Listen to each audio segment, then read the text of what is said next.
in the highest reaches of the sky, beyond where mortal eyes can see, and where the winds begin to thin into silence, Zeus, the king of the gods, stood alone with his power. It was here above the world, in the real sky, untouched by the things of earth, that he gave a simple nod, and with that single motion, he summoned the trailing clouds, thick and dark, as if the heavens themselves began to bruise with warning. Those clouds rolled and twisted as they gathered, pushed forward by the winds, pulled in by the breath of storm. A storm massed quickly, a storm not born from weather, but from will, from the purpose of a god preparing to fight. In the heart of the storm came squalls, fierce bursts of wind and water that tore through the sky, carrying with them flashes of lightning, each bolt aimed, each strike never missing its mark. These were not ordinary bolts. They were the fire of Olympus, wielded by the same hand that once felled the 100-handed Typhoeus. With thunder that cracked the sky in two and lightning that lit the world in sudden white, Zeus moved against the creature who had once dared to challenge his rule, whose rise had shaken even the throne of the gods. Typhoeus, born of Earth herself, was not just large or strong. He was rebellion made flesh. His body wore serpent limbs, coiled and deadly, and they wrapped around him in ninefold spirals of violent power. These same limbs, said to be offered to Hecate in magical rites by the witch Medea, were tokens of defiance, marks of a monster who had reached high enough to make Zeus's throne tremble. His strength was so great that even in stories told long after his fall, he remained a symbol of towering power, of monstrous rage, of fire and fury unmatched by anything else in the world. They remembered him not just as a beast, but as a challenger, huge as the world itself, huge as Typhon glaring from the vast and endless sky, his eyes burning red with the fire of storms, his breath swirling with tempest. He stood under stars he believed were already his, with the sky behind him and the air thick with smoke and fire, and above him, Zeus, holding him by the hair. In that moment, caught in divine fury, Typhoeus, for all his boasting and burning anger, was held like a beast brought low. Yet even then, his pride did not break. He boasted still, believed that the kingdom of the sky was already his, that he had claimed the stars, that the gods had no more power to hold him back. But when he saw Bacchus, Dionysus, leading the chariot of war, and when he saw Pallas, Athena, stepping forward in full armor, bearing her aegis, a shield crowned with a maiden's serpents, his fury met its match. He had expected fear, but what faced him was divine resistance. The gods, instead of fleeing, stood in front of him, and even though he believed he had already won the heavens, they were still there, ready to fight. The battle that followed shook the ground to its very bones. The earth trembled and quaked from the force of their clash. It was not just a simple shake, but a deep and powerful movement of the world, a memory of what happens when gods unleash their true might. The earth cracked open under the blow of Zeus's thunderbolts. The sky roared back. The ground below, struck by the lightning of Olympus, reacted not in stillness, but in upheaval. It trembled just as it did long ago when Zeus struck Phlegra, the land of the giants, with his angry fire, and hurled Typhon back, pushed him down again to the deepest parts of the earth. No prison could be deeper, no exile more complete, and yet still, Typhon's presence was not erased. Stories carried his echo. Names were given that remembered the hunt. Even Pan, the god of wild places, was once called Haliplanktos, the sea-roaming one, because he hunted Typhon with nets, as if even the gods had to trap him like a wild beast to keep the world safe. The names, the titles, the rituals, They kept his image alive. They told the tale of a monster born of earth, Gaia, whose strength was beyond reason, whose form was terrifying, whose rise once shook the order of all things. He was not like the other enemies the gods had faced. He was more than a giant. He was the child of the deepest earth and its oldest anger. His limbs were not just strong, they were serpents. His head did not wear a crown, but fire. His voice was not a cry, but a howl of many monsters. His body filled the sky. His hands reached east and west, and his intentions were clear: to rise above Olympus, to take the throne, to end the rule of Zeus. And for a moment, it seemed he might. He took Zeus's sinews, stripped him of strength, carried him across the sea. He locked the god in a cave and set a beast to guard him. But gods do not stay chained forever. Zeus returned, brought back by trickery and courage, rose with his chariot, with his horses, with his fire. He chased Typhon across the lands, across the skies, through forests and mountains, and every step, every blow was echoed in myth and in stone. He struck him down on Phrygian soil. He pressed him beneath Mount Etna.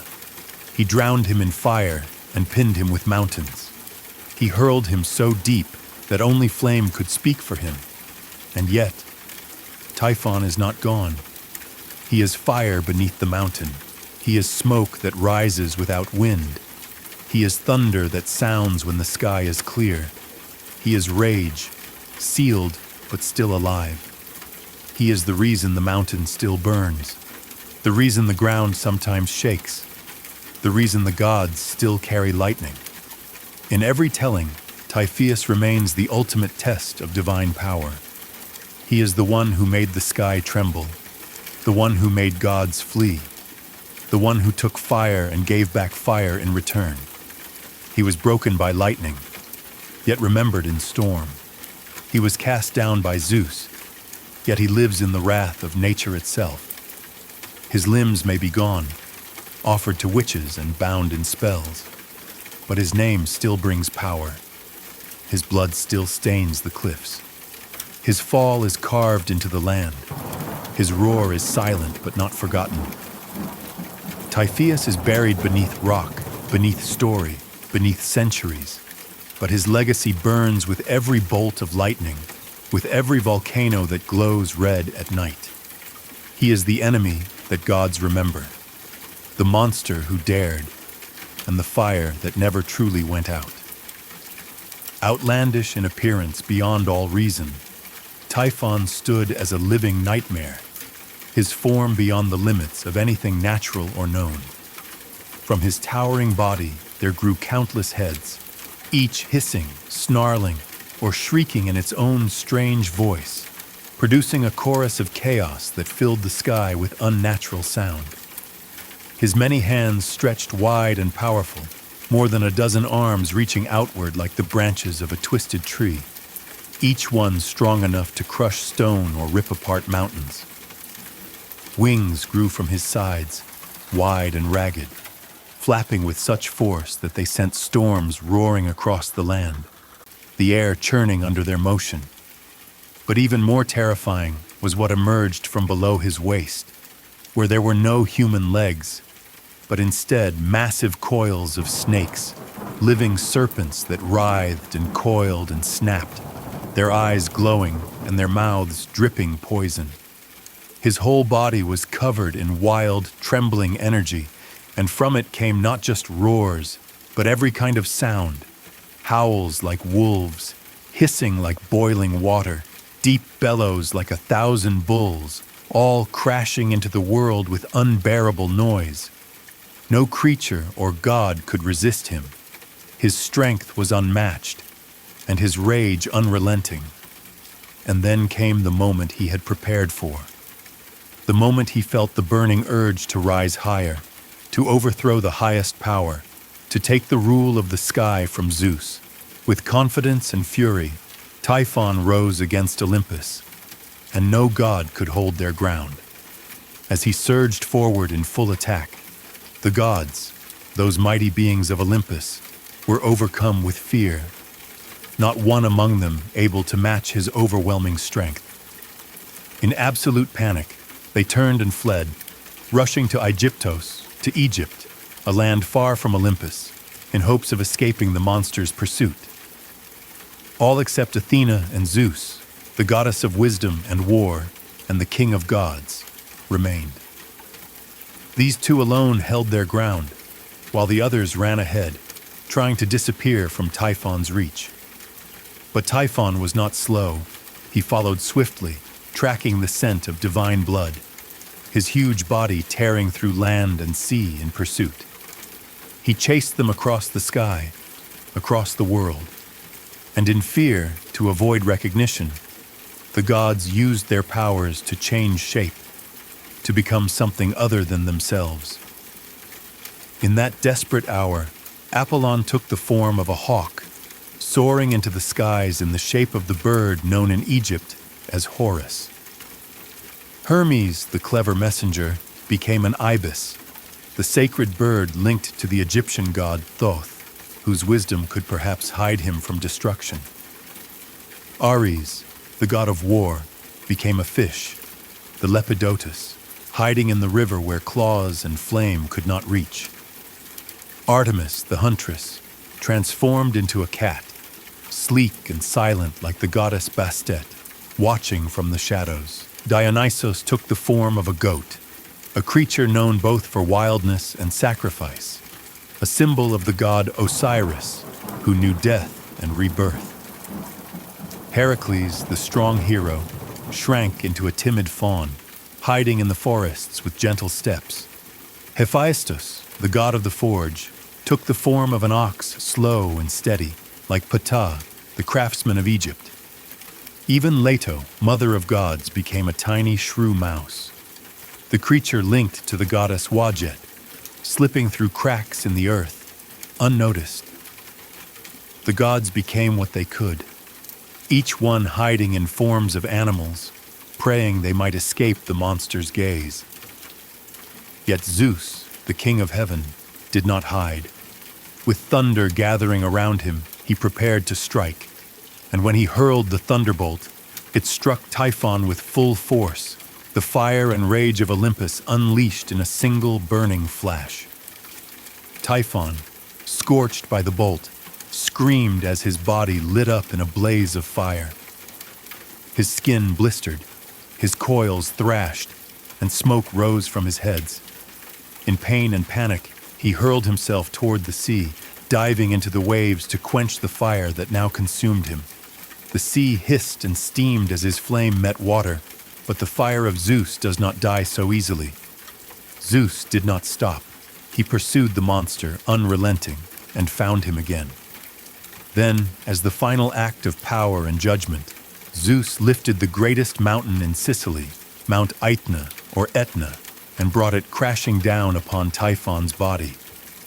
The mountain, so wide it covers the sky with its shadow, so heavy it presses deep into the crust of the earth, was placed over Typhon to hold him down forever. And atop this mountain, Zeus placed Hephaestus, the blacksmith god, whose anvil and forge would be set up right above Typhon's prison. Hephaestus, returning to his form after hiding as an ox, built his workshop on the very summit of Mount Etna. There, day after day, he struck metal on stone, hammering molten ore, shaping divine weapons, while below, Typhon remained trapped. Each time Hephaestus brought his hammer down, the sound echoed through the mountain, shaking it, stirring the fire in Typhon's belly. The heat of the forge fed the fire trapped beneath, and so the mountain would smoke and burn, sending lava down its sides. The flames that burst from Etna were not only the work of Hephaestus, but the fury of Typhon, his breath still glowing red, his rage never fading. Though buried, he was not forgotten. Though pinned, he was not silenced. The story passed from priest to poet, from scroll to speech. Egyptian priests spoke of the time when the gods all gathered in their land and were forced to flee in the face of Typhon's sudden arrival, how they scrambled into different forms, each one trying to escape the horror that came upon them without warning. And in these stories, they told how, at the end of it all, it was the wisdom of Pan who first warned the gods to hide, to turn into beasts, to deceive the monster by blending into the wild. By his words, they avoided death. By his plan, they survived long enough for Zeus to fight and win. In some tellings, Typhon came so fast and so fiercely that he seemed more force than creature, more wrath than shape. And though they feared him deeply, the gods survived by transforming themselves into things that belonged to the earth. And still, the memory of his appearance lingers. The serpents, the wings, the countless heads, the thunder of his roar, the coils from which no escape could be found. His form was unlike any other, and nothing could withstand his first charge. But Zeus did not give up. Even after the thunderbolt, even after Typhon fled into the sea, Zeus continued, knowing the monster could not be allowed to rise again. The piling of Etna was more than a punishment. It was a sealing, a final act to trap all that power beneath rock and flame, a prison built not with walls, but with earth itself. And Hephaestus, striking his anvil again and again, still sits at the top, the god of fire guarding the one being who had dared to challenge Olympus. And from the mouth of that mountain, smoke still rises. From its heart, fire still flows. It is not just volcanic power, it is myth, it is punishment, it is memory. Every eruption is the breath of Typhon pushing against his prison. Every rumble is the weight of Etna shifting as he stirs. Though silent, he still fights. Though buried, he still burns. The gods may have returned to Olympus, but one of their greatest battles still smolders beneath the rock. Typhon, the beast born of Gaia, who roared with every voice, who chased gods across the world, who held the strength of chaos in his hands, now sleeps under stone. But his story lives in flame, in smoke, in the trembling of the earth. His challenge ended in defeat, but the sky still remembers the one who tried to bring it down. Once, in a time before peace reigned in the heavens, when the earth still groaned with ancient chaos, there rose from the deepest places beneath the soil a force so terrible, so overwhelming, that even the gods themselves felt fear. From the shadows of the underworld, from the roots of the mountains and the black veins of the earth, Typhon emerged, a monstrous being born of the earth's fury, wild and out of control, enormous in size and might. His arrival sent shockwaves across the heavens, and every god who saw him knew that no normal battle would stop him. And so, as Typhon thundered upward, with fire in his breath and destruction in his heart, the gods turned and fled. Their flight was not random. They raced to Aegyptus, the land of Egypt, where the great river Nile split into 7 mouths, flowing endlessly across the land. The 7-mouthed Nilus became their hiding place, a border between chaos and salvation. But even there, Typhon followed them, unstoppable and filled with rage. He was earthborn, Terragena, not just of the land, but made by it. And so he never slowed, never stopped. He came even to the Nile, chasing them with the same burning anger that had driven him from the core of the earth. The gods, knowing their divine forms would reveal them, did what they had to do to survive. They became something else. One by one, they changed their shapes, taking on the forms of animals, creatures that could slip through the reeds and rivers, that could escape unseen beneath water or in the shadows.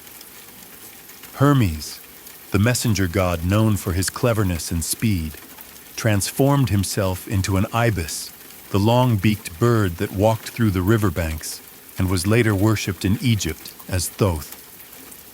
Apollo, the bright god of music and prophecy, became the bird they called the Thracian, a raven, sharp-eyed and black-winged, matching the form of the Egyptian god Horus, the sky watcher. Artemis, the huntress, wild and untamed, shifted into the sleek body of a cat, the animal later sacred to the goddess Bastet, slinking through the shadows, graceful and alert. Hera, queen of the gods, became a snow-white cow, beautiful and strong, resembling Hathor, the Egyptian goddess of love and motherhood. Dionysus, god of wine and chaos, became a goat, echoing the form of Osiris, another god of cycles and mystery. Venus, goddess of love and beauty, called Dione by some, became a fish, sliding silently through the Euphrates, a shape later remembered in the form of the Syrian goddess Ashtarte. And Zeus himself, king of all gods, took on the shape of a great ram, the horned animal of the herds, whose memory lives in the image of the Libyan Ammon, worshipped in the desert sands with his curling horns. Even Pan, half goat and half man, known for his wild laughter and haunting pipes, transformed in his panic.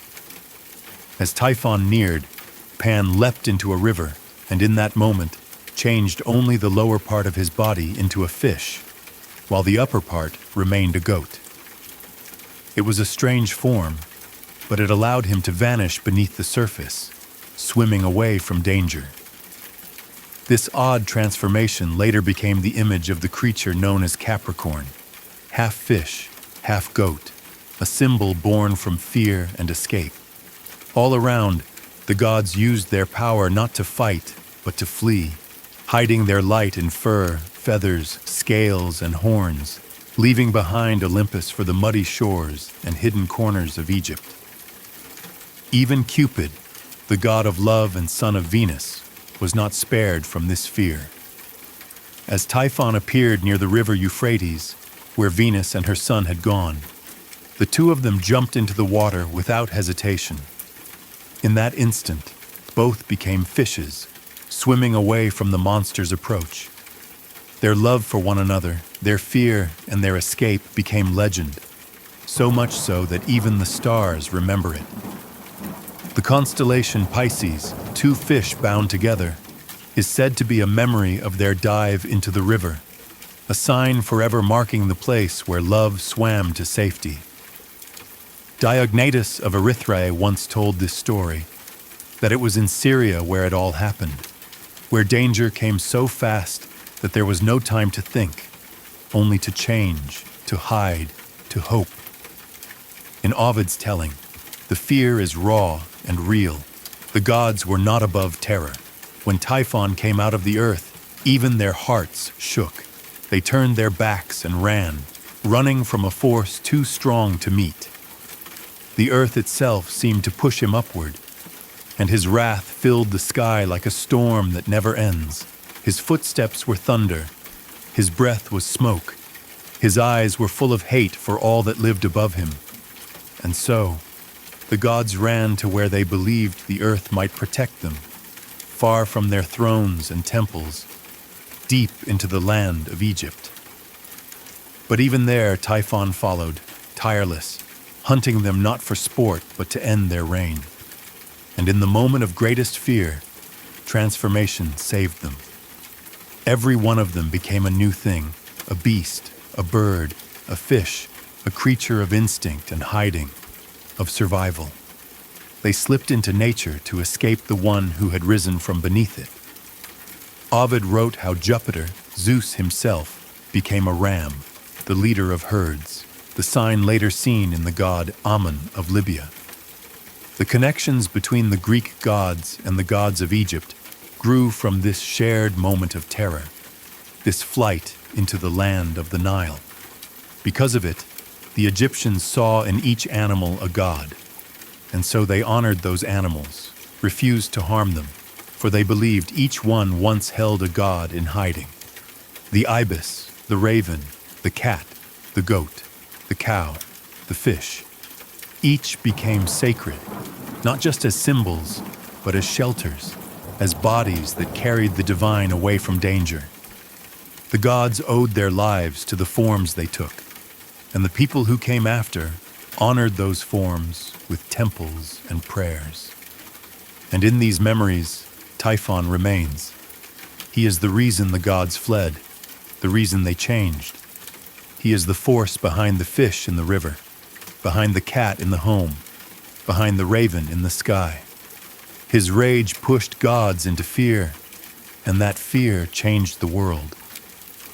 In Egypt, where the Nile flows, the stories still whisper of the time the gods lived there, not as themselves, but as creatures walking, swimming, or flying, hiding from a monster too great to fight. Typhon was not just a beast, he was the test of the gods' will to survive. And survive they did, not through war, but through transformation. Their escape was a victory of adaptation, of using power not to dominate but to endure. In rivers and fields, in temples and stars, the memory of that escape still breathes, a quiet reminder of the day the gods were not gods, but animals fleeing through the reeds. From the moment terrible Typhon rose in defiance against the sky, the world was thrown into chaos, and not even the heavens felt safe. The gods, once secure in their place above all creation, were shaken to their core. For Typhon was not a mere monster, but a force of unrelenting destruction. Born of the earth's own deep fury, his breath was flame, his eyes were storms, and his arms reached out like 100 serpents, each one capable of crushing even the hardest mountain stone. When Jupiter, known to the Greeks as Zeus, saw the threat this creature posed to all of existence, he did not hesitate. Armed with his lightning, his thunder, and the burning force of the thunderbolt that never misses, Zeus leapt from Olympus itself, the divine seat of gods, and descended into battle, his fury roaring through the skies like a firestorm. His aim was true, and he struck Typhon with all the power the heavens could give, fire pouring down from the heights to meet the terrible mass of heads that twisted and shrieked on Typhon's monstrous body. The air caught fire, the land trembled, and the blaze lit up every corner of the world, as Zeus battled not just to defend himself, but to save all that was.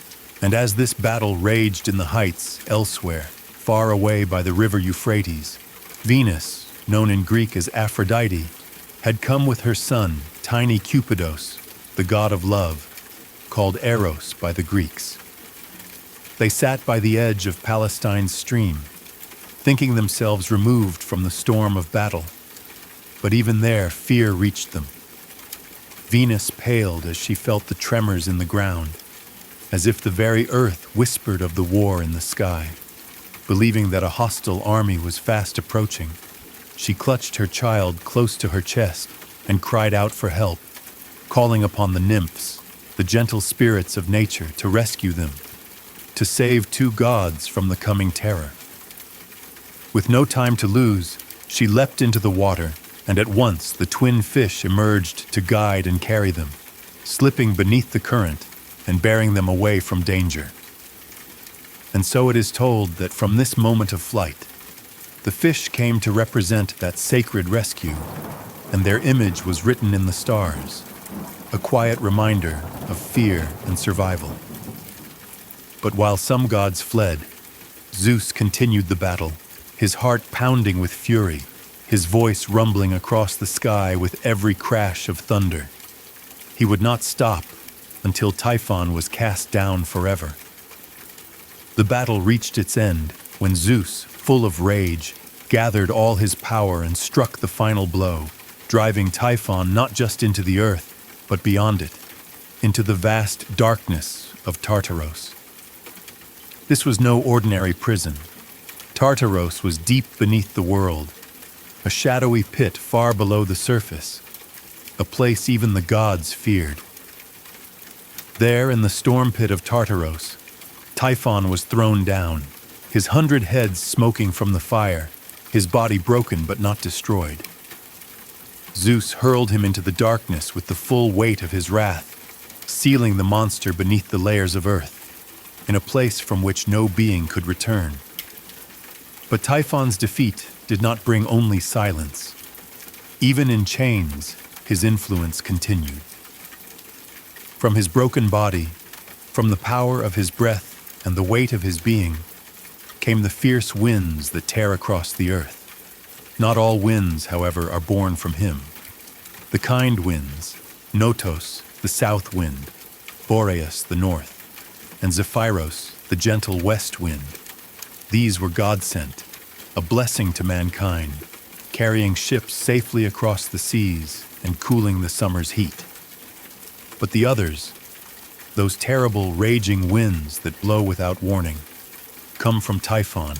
They howl across the misty oceans, breaking ships and drowning sailors. They rush over the earth in angry storms, lifting dust into the air and tearing through peaceful fields, leaving nothing but destruction in their path. These wild winds change with the seasons, never constant, never kind, scattering those who travel the seas and destroying the work of those who till the soil. No help comes for the men who find themselves caught in their grip. These winds howl with the same fury that once drove Typhon to climb the heavens. And so, even though his body lies imprisoned in the deep, his breath still touches the world.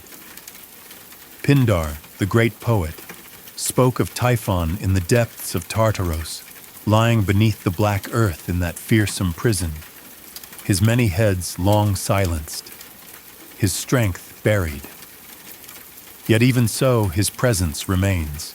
Born long ago in the dark cave of Cilicia, Typhon had threatened the gods themselves. Today, the cliffs and mountains that rise above the seas of Cumae and the island of Sicily are said to be the gates that bar the world from him, the last wall between the upper world and the storm still raging below. There he lies, still feared, still remembered, a warning to all who would challenge the rule of heaven.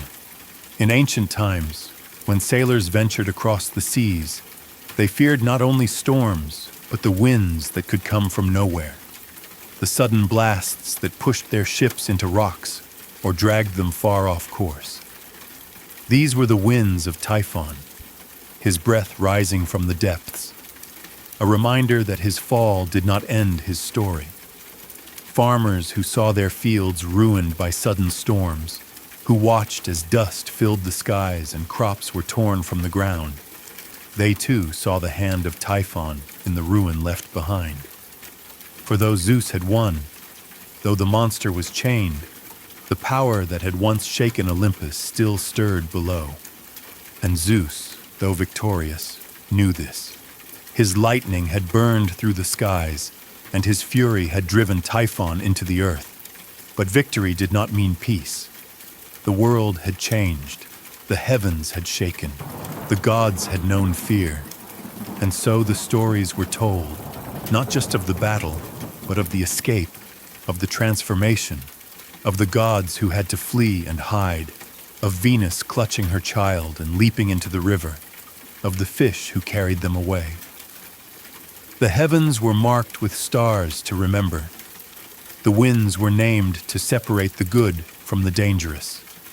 And the pit of Tartaros remained, silent and dark, the final resting place of the one who dared to reach for the throne of the gods. There he lies, Typhon, the 100-headed, fire-breathing terror, bound in chains no man can see, under rocks no one can lift, in a prison no soul dares visit. Yet even in sleep he stirs. Even in silence his name is spoken, his breath caught in the winds, his fire rumbling beneath the mountains, his story told in whispers and in thunder. And still, the gods remember. Still the earth remembers, and the winds carry his name across the sea. Beneath the towering slopes of Aetna where fire breathes from the earth and the rocks glow red from deep within. There lies the weight that presses forever upon the shaggy chest of the once mighty Typhon. He lies there, still and buried, held down by the great pillar that rises so high it seems to scrape the very ceiling of the sky. That pillar, Mount Etna, stands not only as a mountain, but as a seal, a prison of stone that keeps the terror of Typhon locked within the under-earth. Here, Tartaros is not the distant cosmic abyss as told in the oldest myths, but the very land beneath our feet, the deep earth itself that holds the monster close.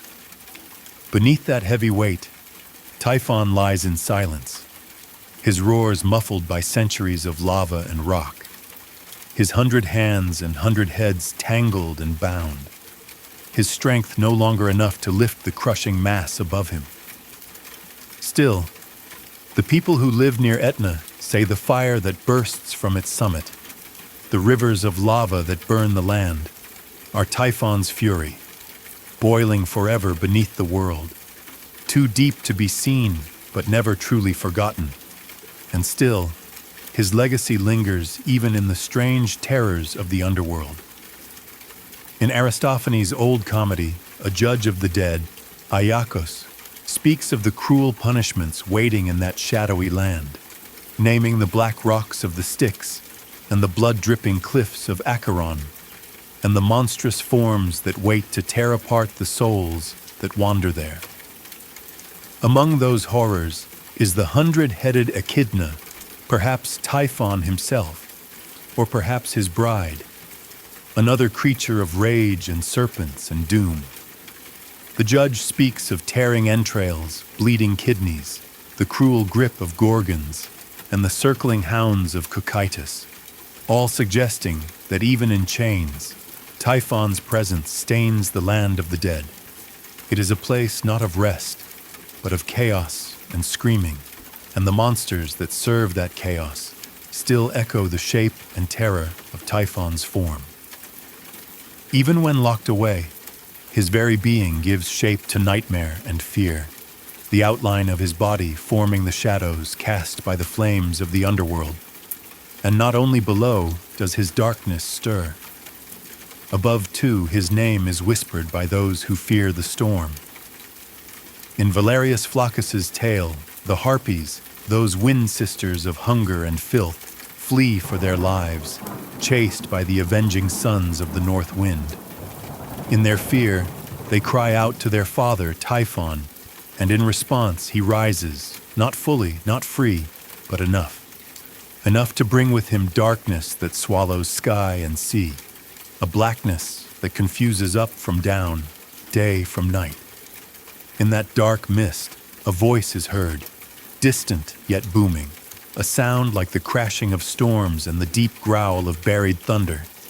It is Typhon's voice, rising from his prison, filling the world with dread. And though he cannot rise as he once did, though the pillar of Etna holds him fast, he still moves within his bounds, and his breath still stirs the winds that howl over the oceans. When the ground shakes, when the earth trembles and the skies blaze with light, it is remembered as the same shaking that once struck Phlegra, home of the ancient giants. It was there that Jupiter, Zeus to the Greeks, struck again in wrath, casting down Typhon with his bolt of fire, hurling him back into the deepest cracks of the world. It is not a calm story. It is one of thunder and rage, of fire raining down and mountains groaning under the strain.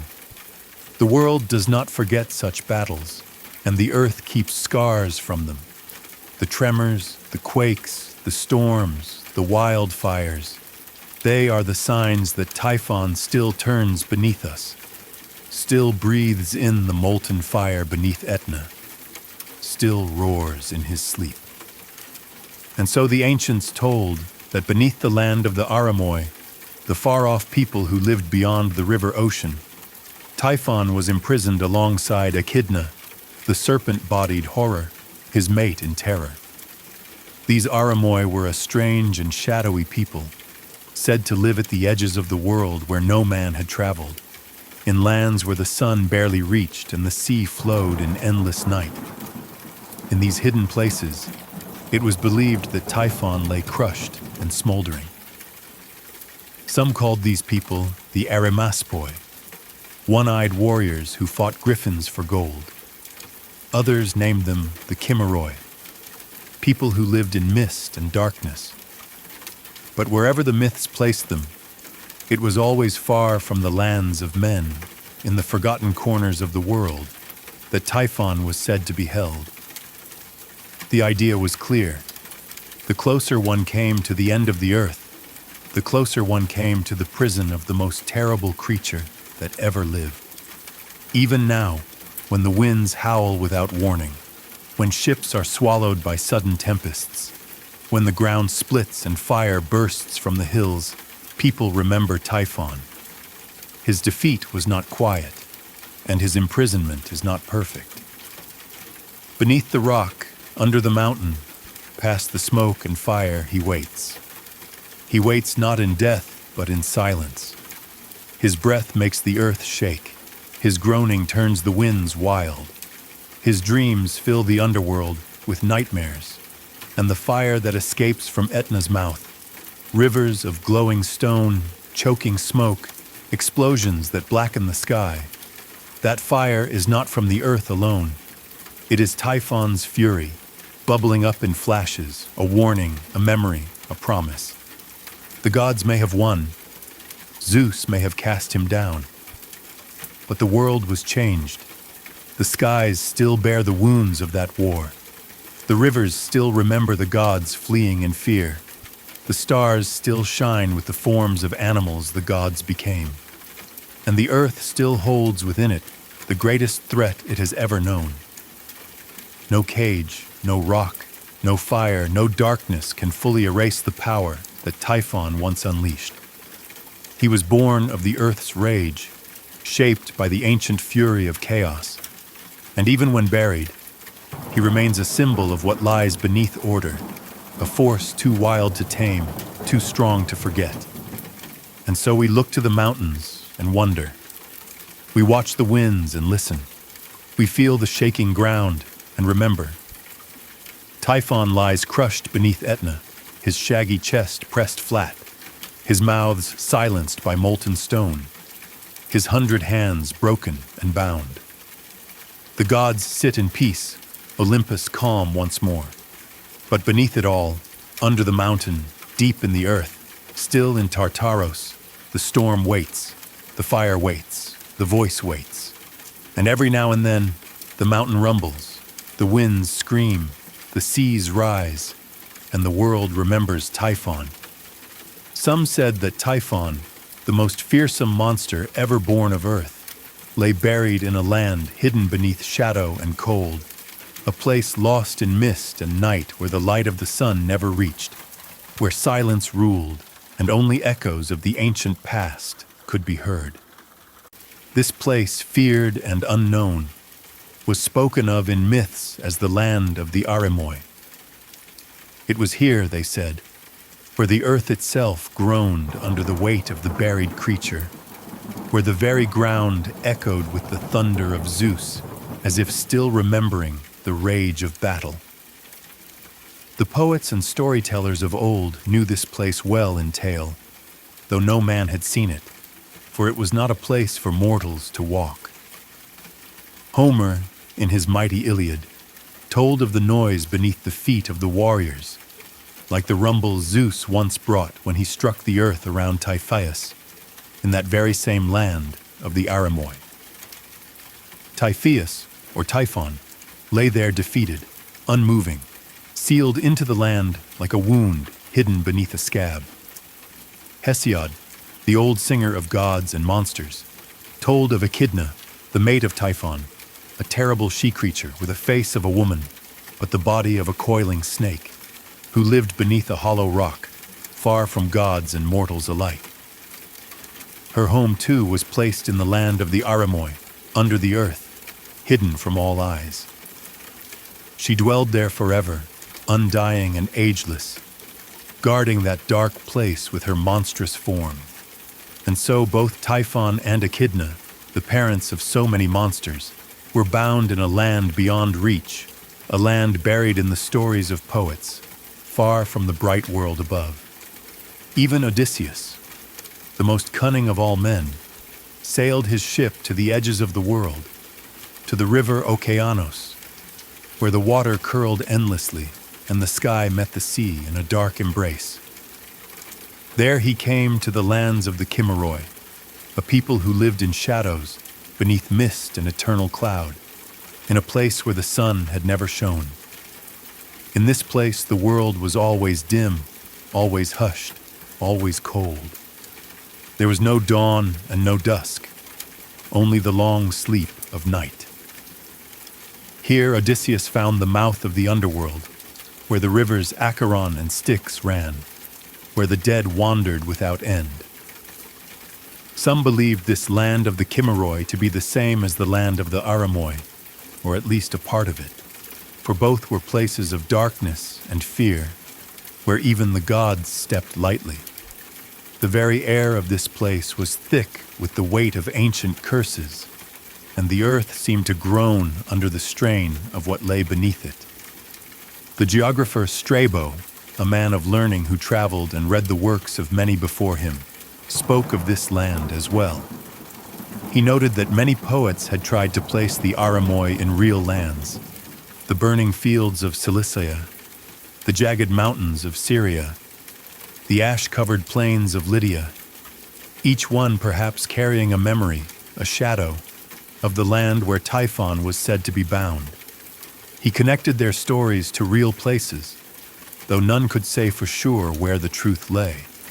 The myths held tight to their secrets, whispering only that Typhon lay far away, deep down, crushed by the weight of the world, in a place none dared to approach. So it was that the land of the Aramoi became more than a place. It became a symbol of the boundary between the world we know and the world we fear. It stood for that deep edge of existence, where the rules of nature bend and twist, where monsters are born, where gods fall, and where storms begin. It was said that the gates of Tartaros, the deep prison of the Titans and the ancient enemies of the gods, were somewhere in this same cursed land. And within Tartaros, Typhon lay buried beneath the great mountain Etna, the fire of his fury still burning within. The land itself was his tomb, his cage, his punishment. Etna, that tall pillar of rock and smoke, stood like a scar on the face of the earth, a warning that the battle was not so long ago, and that the earth still remembers the footsteps of gods and monsters. Even centuries later, the stories remained, growing in detail, gaining new voices, but always keeping the same heart. Typhon, the enemy of heaven, the challenger of Zeus, the storm-bringer and the fire-breather, was sealed below. His mate Echidna watched in silence, coiled in her cave, her breath rising in mist and shadow. The Aramoi, real or imagined, remained part of the tale, guardians, prisoners, neighbors of horror. In every tremor of the land, every flash of fire from the mountain, the people saw a reminder of what lay beneath. The rumble underfoot was not just the shifting of stone, but the restless turning of Typhon's broken body. The sudden gust of wind was not only air, but the last breath of a monster who once tried to steal the sky. And the poets told these tales not only to scare, but to remember. They remembered that power, when wild and unchecked, can rise even against the heavens. They remembered that even gods had once feared, had once fled, had once looked upon the face of something they could not understand. But they also remembered the thunderbolt, the flame that falls from the sky, the light that Zeus brought down upon the world to end the madness. They remembered the mountain that crushed the beast, and the silence that followed. The land of the Aramoi held that silence. It held the memory. It held the warning. And whether it was real or not, it lived on in every storm, in every shaking ground, in every story whispered by firelight. So the world turned, and time moved forward, but the shape of Typhon never faded. He was written in the clouds, in the fire, in the wind. He was remembered not as a figure of the past, but as a presence just beneath the present. He was buried, yes, but not gone. His land, the land of the Aramoi, might be lost to the maps of men, but not to the hearts of those who tell stories, who watch the mountain, who listen to the earth. For as long as Etna burns, as long as storms howl, as long as myths are told, Typhon waits in the deep, and the land of the Aramoi sleeps above him, cold and dark and waiting. They make this the region of the Aramoi, that same strange land spoken of in ancient song and story, wrapped in confusion and mystery, a place that many have claimed and none have fully understood. Some said it lay at the foot of snowy Mount Tmolus, in the rich land called Hide, though others doubted this, for no such hide could be found in the Lydian country, and the names and places seemed to slip away like smoke. And yet, they said the place was thick with woods, wild with trees, and often struck by lightning, as if the skies themselves remembered what had happened there long ago. The Aramoi, the people of shadow and myth, were said to live there, in that wooded land, in the fertile earth that bore strange fruit. The poets added their lines to Homer's own, saying after he spoke of Typhon's resting place in the land of the Aramoi, that this place was indeed wooded and lay in Hide, fertile and strange. But the truth did not stay still. Others said the myth was not set in Lydia at all, but in Cilicia, where deep caves and smoking ground gave rise to such stories.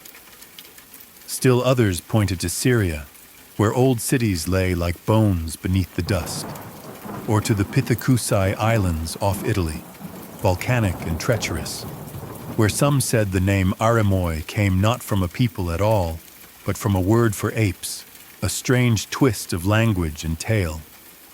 Some thought Sardize was Hide, or that Hide was only the name of the city's towering acropolis. The Skepsian, a scholar of names and lands, found most convincing the idea that the Aramoi were in the Catacecomene, the burnt land of Mysia, a place blackened and cracked, where fire had once ruled and the ground still whispered of its pain. But then there was Pindar, the poet whose verses danced between truth and legend, who connected all these distant places, Pithecusae, Cumae, Sicily, Cilicia, as if the earth itself were stitched together by the memory of Typhon. He wrote of the beast lying buried beneath Mount Etna, crushed beneath the very earth that once trembled under his fury. Once, he said, Typhon lived in a cave in far-famed Cilicia, but now his hairy chest was pressed down by the sea-wrapped shores near Cumae, and by the weight of Sicily itself. Around him, Mount Etna locked him in place, its rocky chains holding fast, its peaks crowned in snow and fire alike. In another line, Pindar told of Zeus, the father of gods, who alone among immortals had faced Typhon in battle, in the land of the Aramoi, and there had struck him down with thunder and wrath, ending his monstrous challenge. Others claimed the Aramoi were the Syrians, now called Aramaeans, a people whose past was tangled in myth. They said the Cilicians of Troy, driven by war and fate, had journeyed to Syria and made a new home there, carving out a land that came to be known as Cilicia once more. In this way, history, migration, myth, and place folded over one another, layer upon layer, until no one could say for certain where Typhon truly lay or who the Aramoi really were. Strabo, the geographer who gathered all the voices of the earth and tried to make a map of myth, repeated what he had heard. He wrote down the claims of poets, of historians, of travelers who spoke of strange lands and strange people. He wrote of the many attempts to place the myth of Typhon into the soil of the real world, of the hills and valleys where men walked and fought and built cities. But no matter where they placed the Aramoi, in the woods of Hyde, the scorched fields of Mysia, the caves of Cilicia, the islands of Italy, or the deserts of Syria, what mattered most was not the exact spot, but the weight of the story. The tale had sunk deep into the earth, and the earth remembered. Mountains were said to hold the shape of Typhon's body, forests to echo his final screams, and volcanoes to breathe the last of his fire.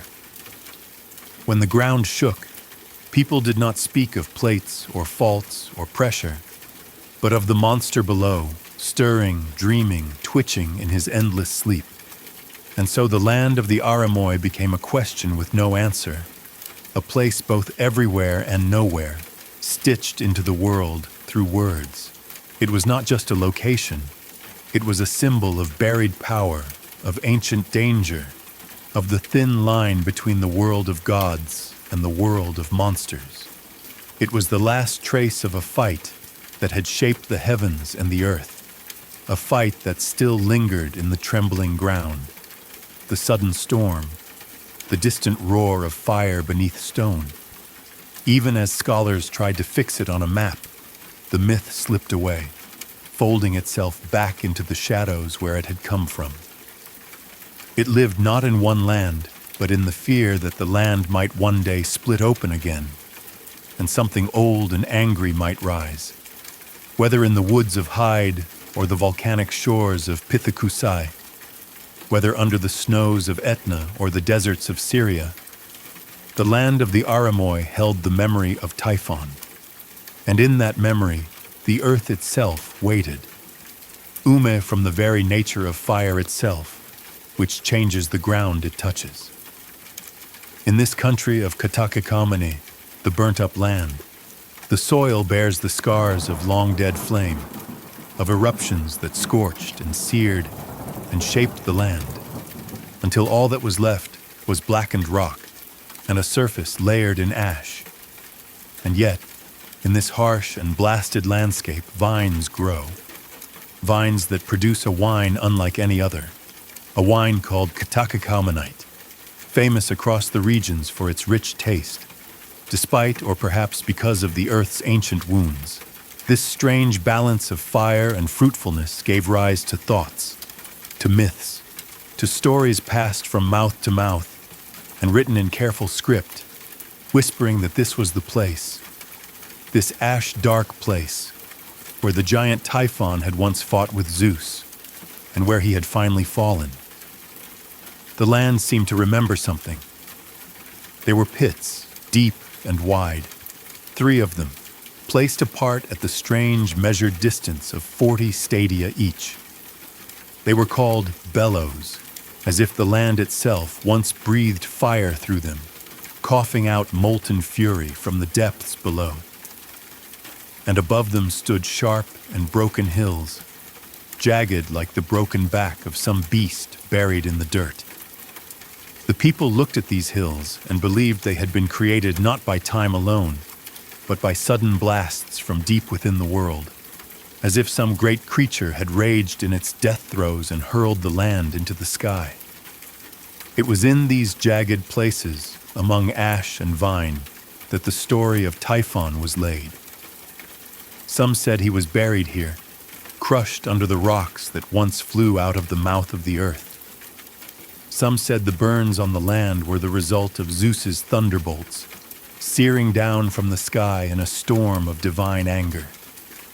But others, those who looked with quieter eyes, believed the flames came not from the heavens but from within, from a fire born in the earth itself, ancient and now all but exhausted.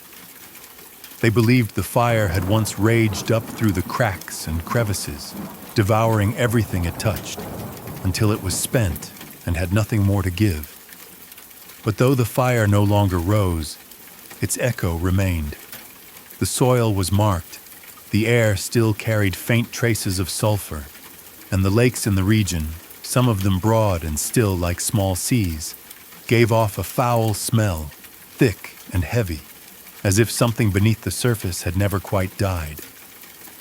Between Laodicea and Apamea lay one such lake, wide and quiet, yet releasing a stench that hinted at something deeper, a foulness not of rot, but of some hidden source buried far below. The whole area between the Meander River and the land of the Lydians seemed to share this strange, unsettling character. It was not only the lakes or the strange hollows in the ground, but the entire feel of the place that gave rise to the belief that it was once the stage for something beyond natural understanding. The rivers wound their way through the landscape like threads through scorched fabric, and the hollows pocked the earth like healed-over wounds. It was not hard to believe, standing there among the black hills and sulfur lakes, that something great and terrible had once happened here. The very name, Titanomachy, burnt up, told the story that the people remembered even when the fire itself had long gone cold. They said that Typhon, the giant of storms and serpents, had once walked here, shaking the land with each step, his breath thick with smoke, his voice the roar of thunder. They said that Zeus had come down from Olympus and fought him here, casting lightning after lightning, each one striking the earth like a hammer until the ground itself had burned and the monster had fallen. And even now, centuries later, the land did not forget. It bore its history not in books or statues, but in stone and soil, in the blackened hills and the quiet, stinking lakes. The people looked at the vines growing from that soil and did not see only wine. They saw the balance of life and destruction, the way even the worst fire could make something new grow. And so they told the story again and again to explain the land, to give shape to the shadows beneath it. They believed that the pits, those three great bellows, were not just holes in the earth, but reminders of something deeper, of power that had once surged up and then fallen silent. They believed that the hills were not just rock, but the wreckage of a battle long past, still standing where the heat had flung them. And though the thunderbolts no longer came, and the fire no longer rose, they knew the story had left its mark. The Titanomachy remained, a place half in myth and half in truth, where the boundaries blurred and the land itself seemed to breathe with memory. It was a place where wine grew from ash, where fire had touched the world and then left it changed forever. And whether Typhon truly lay beneath it or not, whether Zeus had fought him there or somewhere else entirely, the people believed it had happened. They walked among the ruins of old flames and felt the story in the ground beneath their feet. They knew that the gods had once walked here, or something like them, and that the world had not been the same since. And so, every vineyard that bloomed in the black soil, every cup of wine that bore the taste of that burned land, carried a piece of that ancient battle, a memory of thunder and fire, and the monster buried deep below, still sleeping, still waiting, beneath the plains of the burnt-up land. The land of Katana, or Katana, covered in layers of black ash, stood as a testament to a time when the earth had burned and boiled, when the fires from below had burst forth and scorched everything in their path. Yet from this charred land, in an unexpected twist of nature, came an abundance of fine wine, rich and full, growing from vines that had taken root in the most unlikely of soils. The ash that once seemed a curse had become a blessing, transforming the land into something fertile and bountiful, despite, or perhaps because of, its dark past. This strange union of destruction and abundance was not lost on the people who lived there, who remembered the stories passed down from long ago. the tales that told of how this land had once been the battlefield of gods and monsters. It was said that beneath the ground still slept a being of unimaginable power, the monstrous Typhoeus, also known as Typhon, whose rage had once shaken the heavens and whose body had been cast down by Zeus into the deep places of the world. But it was not only in Katana or under Mount Etna that such stories lived. Far to the southwest, across seas and sands, another land told a similar tale. A tale that placed the fallen giant not in volcanic plains, but deep within a marsh, a watery prison hidden beneath the surface of Egypt itself. In this telling, Typhoeus was not buried in fire, but instead swallowed by the soft and shifting waters of the Serbonian marsh, a place so strange and treacherous that it was said to be nearly impassable. The Greeks, always eager to connect the foreign lands they visited with the myths of home, saw in the marsh a fitting tomb for such a terrible creature. According to some, Typhoeus was even equated with the Egyptian god Set, a figure of chaos and destruction, who was finally defeated and cast down by Osiris into the watery depths of the marsh.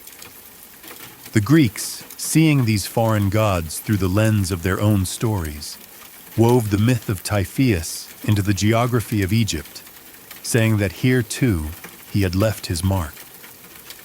The tragedian Aeschylus spoke of the sacred groves of Zeus in Egypt and of the snow-fed pasture lands, gentle and fertile, that had once been ravaged by the fury of Typhon. Even the mighty Nile, lifeblood of the Egyptian world, had been struck by his madness, though its waters remained pure, untouched by disease, perhaps a sign of divine protection or cleansing after the chaos. The historian Herodotus, ever curious and meticulous, described the land with the precision of a traveler and the eye of a storyteller. He wrote of the road to Egypt, running from Phoenicia down to the Serbonian marsh, a place so strange it seemed almost mythic. Here, near the promontory of Cassios, the ground turned treacherous, and travelers had to be wary. The marsh itself stretched out across the landscape like a wide, silent beast, hiding dangers beneath its calm surface. It was in this eerie, arid land, where the winds blew dry and the ground gave no water for days, that the Greeks believed Typho had been hidden. It was a prison not of fire, but of silence, of slow waters and sinking ground, a place where a giant could disappear and never rise again. Apollonius Rhodius, in his telling of the Argonauts' journey, imagined Typhon, struck down by the thunderbolt of Zeus, falling with his wounds still bleeding, dragging himself across the land until he came to rest in the plains and mountains of Nysa. There, he said, the monster remained to that very day, engulfed by the waters of the Serbonian lake. It was a vision not of rage but of aftermath, a fallen Titan broken and submerged, his story etched into the stillness of a forgotten place. The water covered him, muffling the last echoes of his defiance, and the world moved on above him. Strabo, the geographer, also recorded what others had said, quoting lines from Pindar that spoke of how Zeus, in a moment of desperate necessity, had struck Typhon among the Aramoi. But here, too, confusion and contradiction crept in, as some believed the Aramoi were to be found in Syria, or in the land now called Cilicia, or even far away in the burning plains of Lydia. The stories shifted with the tellers, and each place tried to claim a part of the myth.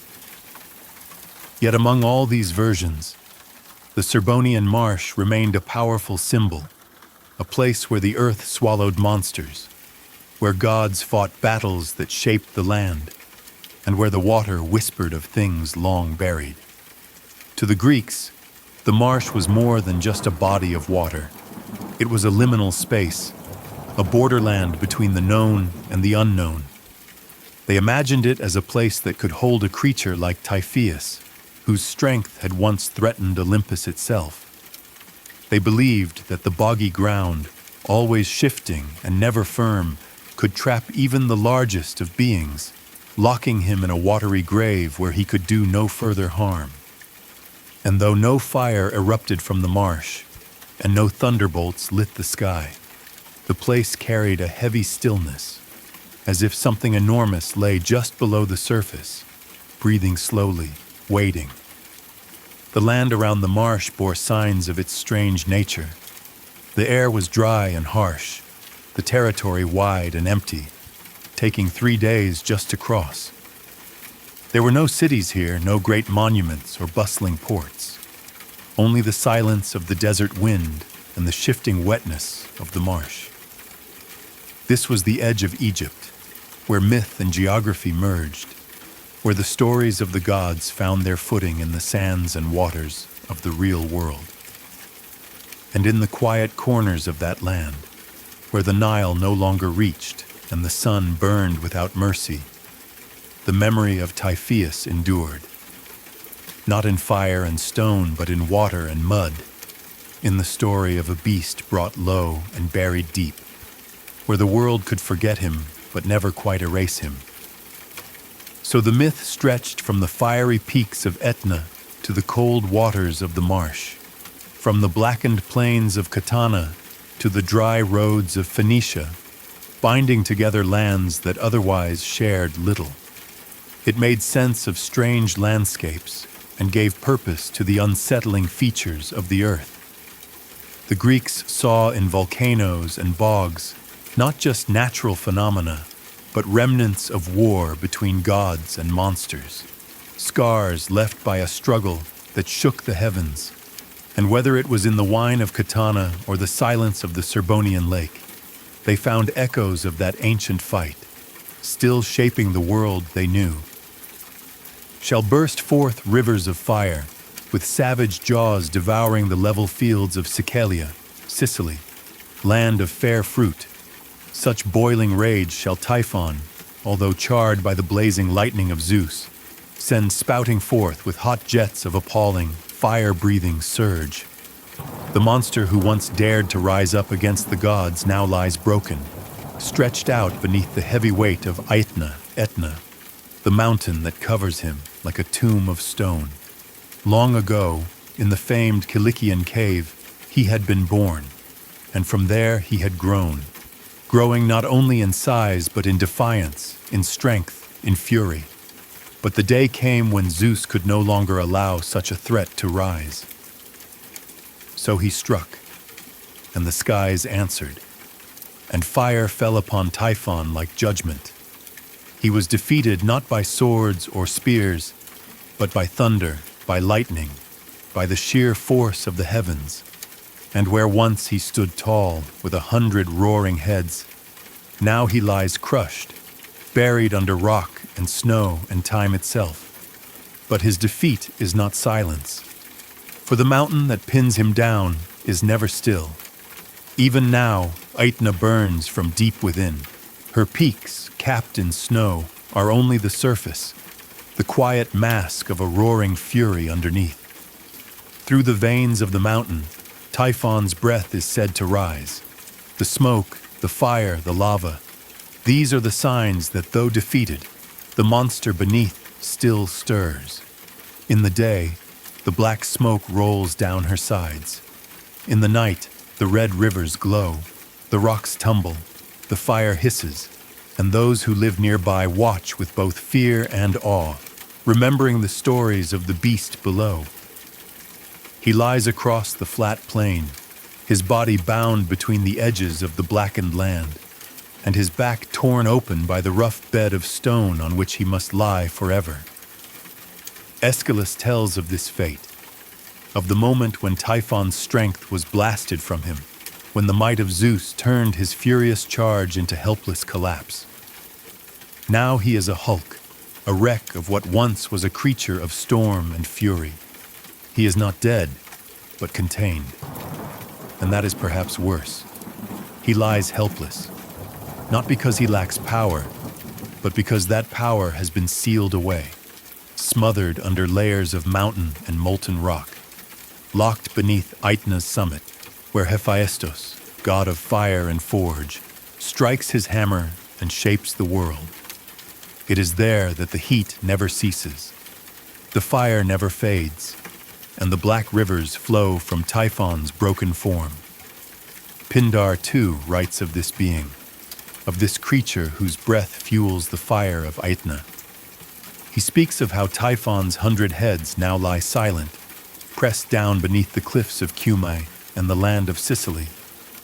He calls Aetna a tall pillar, a column rising up to the height of heaven, and from its dark belly the fire pours. It is a place no foot can safely tread, for the heat drives all back, and the smoke blinds, and the stones fall like punishment from the sky.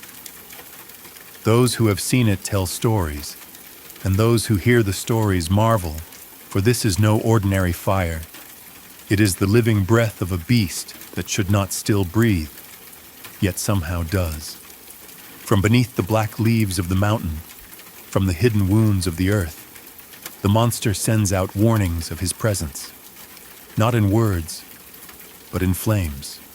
And though he is bound, and though he is broken, still he stirs, and still the earth remembers. The poets knew this, the tragedians wrote of it, and the people who lived in the shadow of the mountain felt it in the ground beneath their feet. The groan of the mountain was the groan of Typhon. The red glow at night was the flash of his fury. The smoke by day was his breath. He does not speak, for he cannot. He does not rise, for he is pinned. But every crack, every tremble, every burst of ash reminds the world that below the snow lies fire, and within the fire lies a god-defying monster who once shook Olympus. And even now, though broken, he has not been forgotten. He is not buried in silence. He is not sealed in cold. He is trapped in flame, watched by Hephaestus himself, the god of fire who sits atop the very peak and hammers out the will of the gods. It is a reminder that the battle was not without cost, that victory does not erase the enemy, only contains him. And so Typhon remains, beneath the roots of the mountain, under the pillar that stretches skyward, locked not in chains but in earth and magma and divine will. The plain above him is quiet, but it is not peace, it is pressure. The summit above him is white, but it is not purity, it is weight. The smoke is thick, the lava flows red, and still the people tell the tale of Typhon, the monster with 100 heads, who fought Zeus and lost, and now burns forever under Aetna. They speak of how his fire finds cracks in the rock, how his breath makes the mountain rumble, how his rage fuels the forge of the gods. And the gods, for all their power, do not kill him, for he is part of the world now, his body a furnace, his fury a flame that cannot be put out, only buried. And even that burial is not complete. For as long as Aetna burns, Typhon is still there, and the story of his fall is told again and again. Shaggy chest, and the tall pillar of Aetna holds him fast. For the land is not calm, the land is not still. Even though the monster was cast down by Zeus with thunder and lightning and fire, and even though he was scorched and buried beneath layers of earth and rock, still his breath moves the mountains. Still his body shifts beneath the ground, and when he turns, the fire bursts forth again. It is not just Aetna alone that bears the weight of his punishment, but the whole channel of land and sea stretching from Cumae to Sicily, all of it trembling with the marks of his fall, all of it still alive with the heat that once poured from his many mouths. The great fire does not sleep, the steam does not settle, and the molten rivers do not cool. The land shakes, the sea boils, and islands are born of ash and smoke and heat, rising suddenly from the water like breath from the lungs of Typhon himself. These are not quiet places. They are not peaceful lands.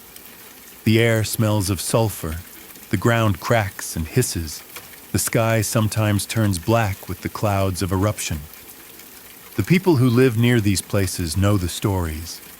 They remember the fire, and they walk softly upon the earth, knowing that the beast beneath is never truly gone.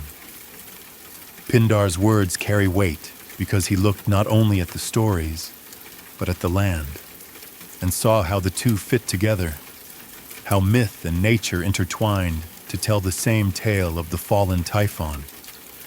And though others placed Typhon in a cave, or under another mountain, or even deep beneath the sea, here in this stretch of earth and fire, the signs of his defeat still rise from the ground.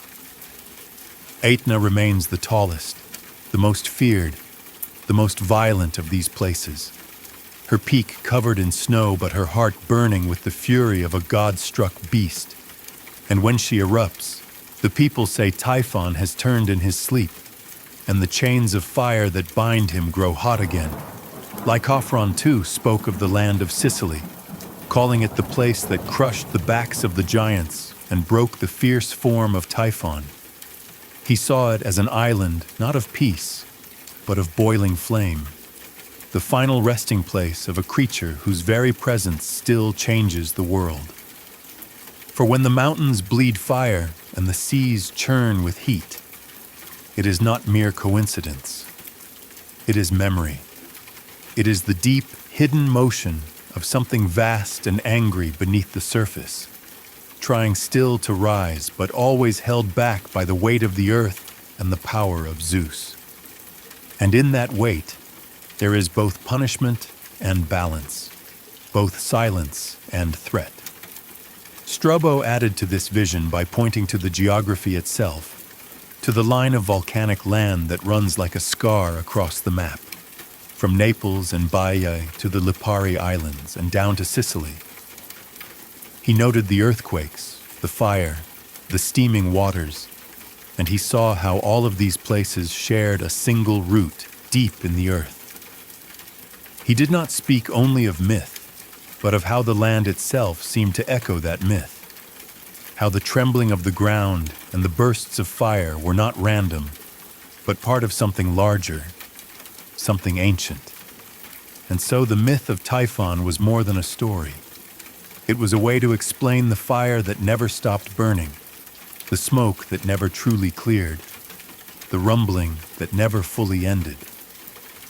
The island of Pithecusae, once home to settlers, had to be abandoned, driven out by the same fire and steam that others blamed on Typhon's restless form. Even today, the bubbling springs and rising gas in those regions remind those who walk there that something deep below still moves.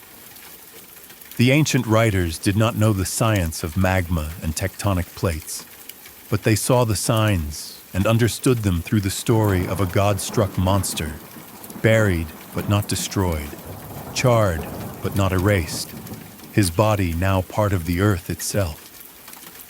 The fire that rushes up from the Lipari Islands, from Naples, from Etna, all of it is said to be Typhon's breath, his anger, his memory burning its way up through the cracks. So when the people of Sicily look up and see the red glow of Etna, they remember that it is not just a volcano. It is a prison, a grave, a monument to the fall of a creature who once rose up to take the sky and now lies crushed beneath the very land he hoped to rule. His body, they say, stretches across the whole channel, from shore to shore, with his head beneath one island, his back beneath another, his legs reaching out toward the farthest tips of the land. And when the wind shifts, and the sea steams, and the rocks split, it is because Typhon moves, slowly, painfully, endlessly beneath his stone cage. His rage fuels the fire, his breath feeds the smoke, and his pain shapes the land. He is not dead, but bound, not gone, but hidden, not silent, but muffled by layers of rock and heat and time. And yet he speaks. in the language of eruptions and earthquakes, in the voice of boiling springs and falling ash. This is not just a story of defeat, but a story of warning. For if the fire ever grows too strong, if the mountain ever breaks open too wide, if the bonds of Zeus ever loosen, then perhaps Typhon will rise again. Until then, he waits beneath the weight of Sicily and the tall pillar of Etna, sending up rivers of fire with savage jaws, devouring the level fields of the land of fair fruit, reminding all who live there that the monster beneath still burns, writhes beneath the weight of stone, fire, and divine punishment, deep under the crust of the land, deep beneath the towering mountain, as though the very earth is still at war with him. When Zeus had struck Typhon with his thunderbolt, and Typhon's immense body burst into flames, the monster fled, hiding his searing agony in the cooling waters of the sea, trying to quench the fire that burned through his many heads and coiling limbs. But Zeus did not stop. The ruler of the gods knew that this being could not be left unguarded, could not be allowed to recover or regroup. So he sought the greatest mountain, Aetna, what we now call Etna, and brought it crashing down upon Typhon, pinning him beneath its enormous weight, sealing him under rock and fire and snow.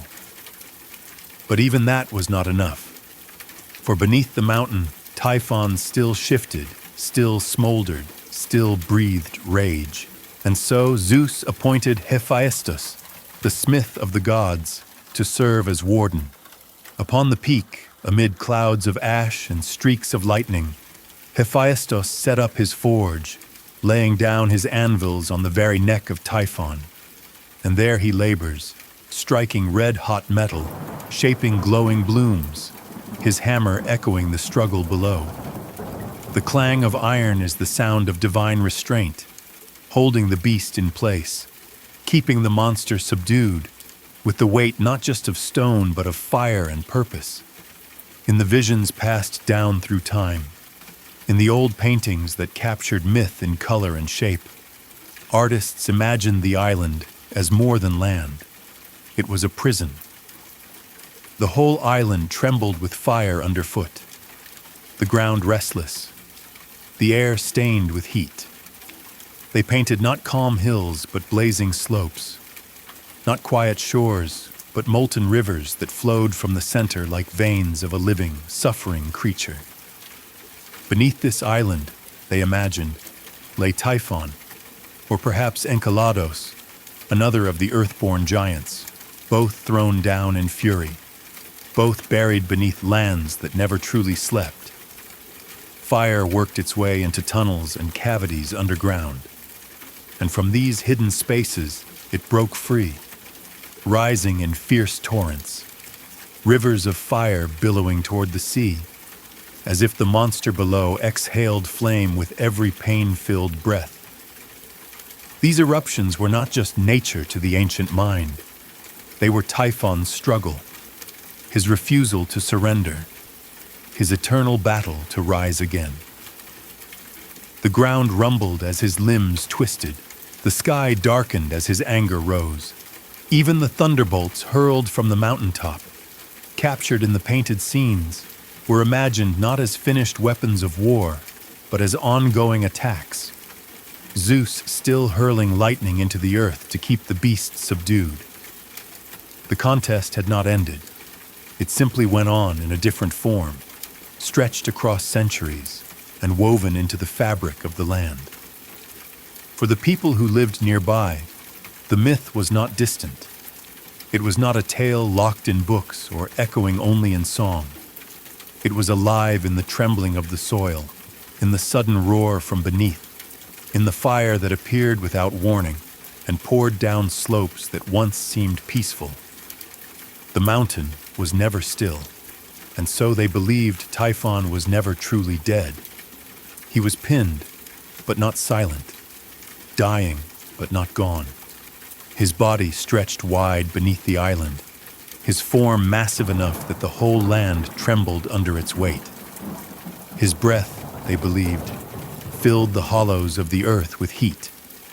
His groans broke through the crust in violent shudders, and the fire that leapt skyward from the volcano's throat was not mindless. It was wrath. It was memory. It was a warning. The thunderbolts that continued to strike the peaks were not relics of the past, but fresh, forged and hurled anew by Zeus, aimed at the same monster whose skin now lay fused to the stone.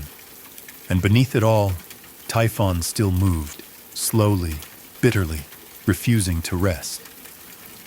Even among the people who saw themselves as part of the myth, the painters and poets, there was a sense of something grander and more terrifying in this tale. For if Typhon was beneath the mountain, then the mountain itself was alive, and the gods had shaped geography with their anger. The mountain was not just high, it was sacred, not just dangerous, but divine. And the fire that came from within was not just heat, but power. Power forged in battle, power made into punishment. The island was not just land, it was a seal, a lid on chaos, a lock on destruction. And Hephaestus, working his anvils above, was not just a blacksmith, but a sentinel, hammering his will into the surface so the monster beneath would remain bound. And still the people came. Still they watched the mountain, told its story, passed down the myth from voice to voice, from century to century. Each eruption renewed the tale. Each tremor confirmed it. And when the mountain raged, when Etna roared or Vesuvius shook, they knew the beast still lived, still burned, still remembered. And perhaps, deep down, they feared the day when the thunderbolts would stop, when Hephaestus would leave his post, when the flames would no longer be warning signs but signs of return. Because Typhon was not forgotten. He was not gone. He was fire itself and rage, and the memory of challenge, of rebellion, of almost winning. He had touched the sky, faced the king of gods, burned under lightning, and still, beneath all of it, he breathed.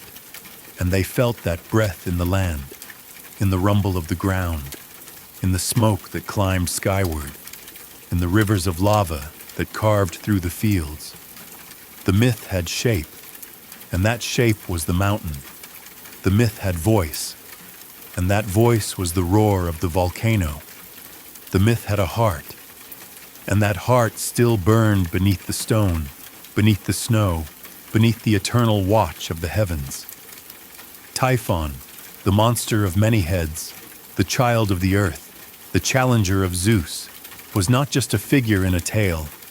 He was the land itself, alive and smoldering, always beneath, always waiting, always in the fire.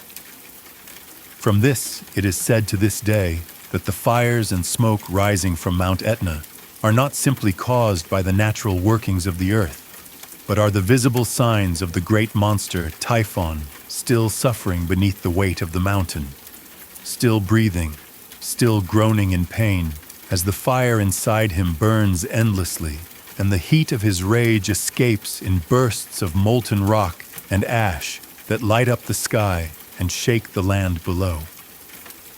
Typhon, once so powerful that he dared to challenge the gods themselves, now lies buried beneath the mountain's frozen summit and fiery heart, defeated yet never truly dead. His many heads, once roaring with sound and spitting flames, now lie pressed against the bedrock, muffled but still alive, still turning and writhing when the mountain stirs. The earth, once his ally, has grown weary of holding him, and even she strains beneath his weight, groaning under the effort of keeping him pinned.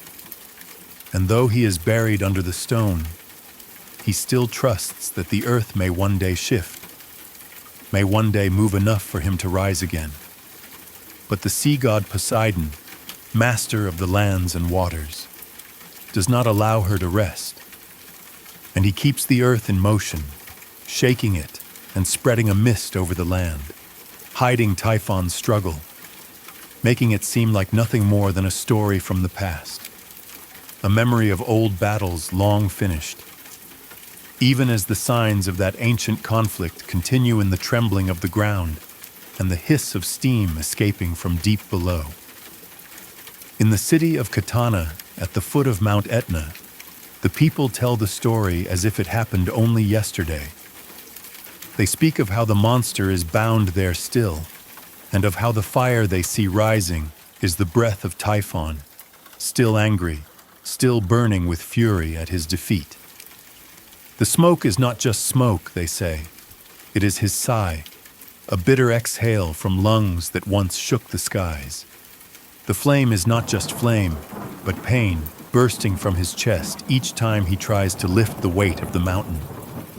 The poets have shaped this story into grand myths, stories filled with fire and giants and gods, stories passed down for generations, told in plays and songs, and whispered around hearths when the mountain rumbles. They say that either Typhon or Enceladus lies beneath Etna, and that the fires we see are the result of their endless struggle in death, their breath still hot, their fury still glowing under the crust of the earth. Some call these stories childish, and some say they are only dramatic tales invented to entertain, but others believe, others remember. For when the tombs are opened and bones the size of trees are found beneath the soil, it is easy to believe that giants once walked the earth. And even if they never reached the heavens or drove away the gods, it is not hard to imagine that they defied them, that they tried and failed, and that the gods, in anger, buried them so deep the land itself became a prison. And so it was with Typhon, who once rose up with many heads and threatened all of Sicily with his violence, shaking the very mountains and sending fire into the sky. Zeus, the king of the gods, had to act, for no other god could stand against the might of Typhon. In his rage, Zeus struck Typhon's chest with a blazing thunderbolt, and the fire of the heavens met the fire of the monster. As Typhon burned, he did not cry out for mercy, but continued to fight, even as his skin blackened and cracked. Then Zeus, seeing that fire alone was not enough, brought down the weight of Mount Etna and placed it over Typhon. And ever since, the mountain has never been still.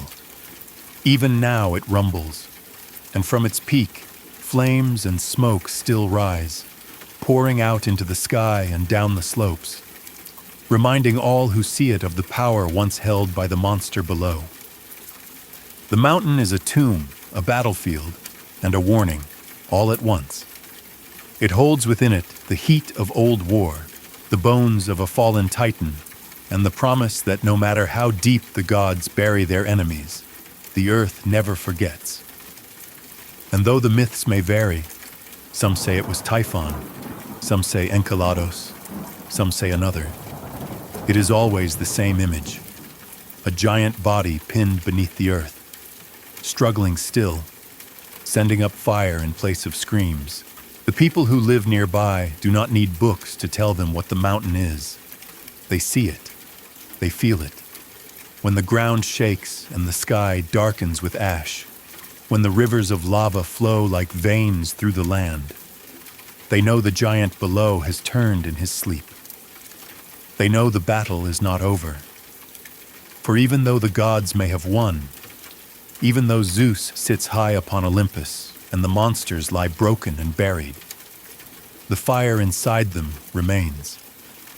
It burns without rest, without end. It creeps up through cracks in the stone. It gathers in pools beneath the mountain's crust.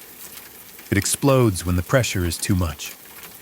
And each time, the people remember the story of Typhon, the many-headed, the fire-breathing, the storm-bringer, whose rage was so great that even death could not silence it, whose breath still escapes in steam and flame, whose chest still fights against the weight of the world. This is not just a myth to them. It is a truth written in stone and fire. The mountain watches them, breathes over them, and they live with it not as fear, but as presence. Typhon is part of the land, part of their history, part of the sky's glow at night when lava flows red down the slopes. He is the past, but also the present. He is memory, but also warning. The gods may have buried him, but they did not erase him, and perhaps they never could. Because Typhon is not just a monster in a story. He is the fire that sleeps beneath us, the fury that never forgets, the battle that echoes through the centuries in the rumble of the earth and the whisper of the wind over scorched rock. He is the sound in the mountain, the smoke in the sky, the glow in the darkness. Typhon, the fallen, the bound, the burning, waits still beneath Etna. Seas, what wild storms that lash the cliffs, could ever match the savage rage of Typhoeus buried beneath the vast three-cornered isle of Trinacris, now known as Sicily. This land, though serene above, holds a terrible weight below, for beneath its surface lies the monstrous giant Typhoeus, the one whose pride had grown so vast, so uncontrollable, that he dared to challenge the very thrones of the gods in heaven. But his punishment was fitting, brutal, and eternal. The mighty weight of the island, heavy with mountain ranges and ancient towns, presses down on his immense body. His right arm is pinned under the tall peak of Pelorus, his left beneath Pacynum, while Lilybaeum bears down upon his feet. And upon his head rests the monstrous bulk of Mount Etna itself. There, from beneath that mountain's towering summit, Typhoeus lies face up, his mouth open to the heavens he once tried to overthrow. And from it, he still breathes fire, spewing ash and molten rock into the sky, as if the very rage that once led him to war against the gods has never left his chest. The mountain shakes as he stirs. The earth trembles when he moves. When he flexes his shoulders or strains his back, it is not only the stone above him that trembles, but the whole land, far and wide, as if the very foundations of the world could crack under his strength. At times, his fury boils so deeply that the towns perched on the slopes of Etna feel it in the quaking of their walls and the trembling of their windows. The ground shifts, and even the shadows in the underworld stir nervously, for the lord of that silent realm, Hades himself, fears that one day the earth might split, and the light of the living world will pour down into his dark kingdom, waking the spirits and terrifying the quiet dead. Typhoeus still strives even now to free himself, to shake off the mountains that weigh down his limbs, to roll aside the land and rise again. And it is said that every time the mountain spews flames, every time lava crawls down its sides and ash clouds rise into the air, it is not merely the mountain erupting. It is Typhoeus, gasping, choking, raging, his breath scorching the air and burning the earth. So mighty are these blasts that they seem to many like the very breath of Typhoeus himself, each eruption a reminder of his undying hatred and eternal imprisonment. The poet Ovid, with vivid words and burning imagery, described these moments with awe. He spoke of how Etna's peak, towering into the sky, lies directly over Typhoeus's throat, and how his gasping mouth fuels the fires that ignite the ground itself. When the mountain roars and the sky darkens, when the wind carries the scent of sulfur and the land cracks open to reveal rivers of molten rock, it is not merely nature acting. It is the fury of a god-slayer trying once more to break free. The very breath of Typhoeus becomes a windstorm, a lightning bolt, a blast of destruction so great it seems divine. To some, every flash of fire from Etna is not just volcanic. It is a weapon hurled by the imprisoned monster in his endless battle beneath the earth. He does not rest. He does not forget, and he does not forgive. He burns still, and so too burns the land above him. Even in love and poetry, the fire of Typhoeus is remembered. In Ovid's Heroids, Sappho, writing to Phaon, compares the heat of her longing heart to the flames of Etna itself, declaring that the fever of passion burning inside her is no less than that of the Typhoean fires beneath Sicily. The mountain is not just a symbol of destruction. It becomes a metaphor for pain, for desire, for the uncontrollable forces within all things. But to others, it is a prison, a warning. The playwright Seneca speaks of Sicily's mountain cave, calling for it to be unbarred, imagining the terrible possibility that the buried giant might one day rise, his wrath freed once more. In those moments when Etna shakes the land, when smoke blackens the skies and the sea seems to boil from the heat of subterranean fire, it is easy to believe that the monster is stirring, that Typhoeus is rolling beneath the crust, that the weight of mountains and the will of gods might not be enough to hold him forever. And so Sicily sits upon a furnace, a beautiful land perched atop a breathing monster.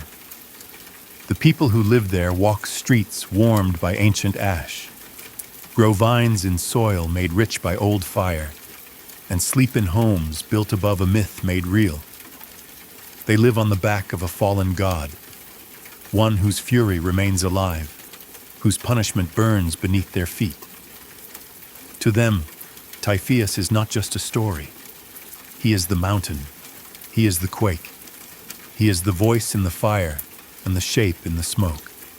He is the breath that turns the sky red and the force that rumbles through the ground. He is the giant who dared to reach the heavens, who lost, who was buried, but who never truly died. In every eruption, the past becomes present. The myths of old rise like steam through the cracks in the earth, whispering the name of Typhoeus, reminding the world that there are powers too great to forget. The fire of Typhoeus still burns, beneath the rocks, behind the clouds, under the skin of the earth. And though the gods may have won the war, though Zeus sits above and Etna stands firm, the story is not over. As long as the fires burn and the land shakes and the sky rains down ash, Typhoeus lives on, not in flesh, but in flame.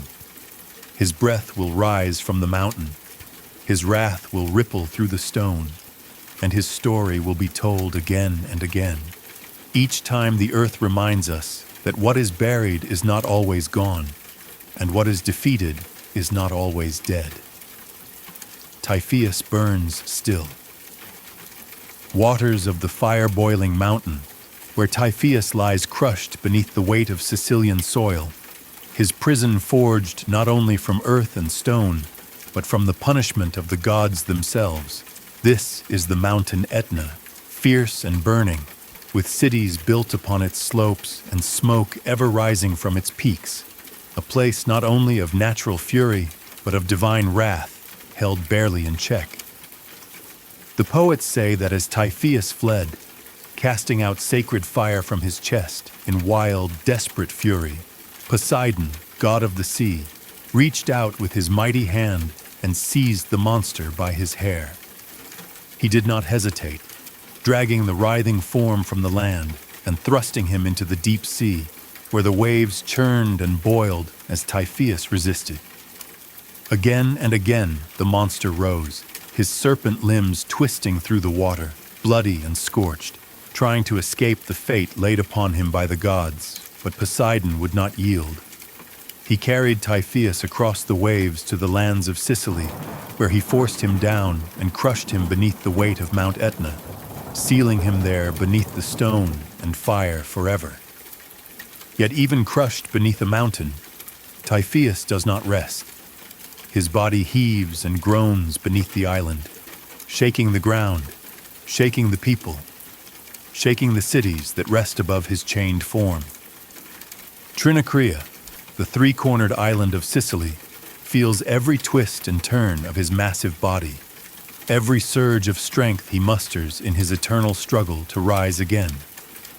He breathes beneath the rock, and from his fiery breath come the eruptions, the flames, the rivers of molten stone. He moves, and the mountain groans. He writhes, and the land trembles, every inch of the island rising and falling with the motion of his chest, only to settle again as he is forced back into stillness, baffled, defeated, yet never dead. Zeus, who struck him down, mocked his ambition with thunder and flame.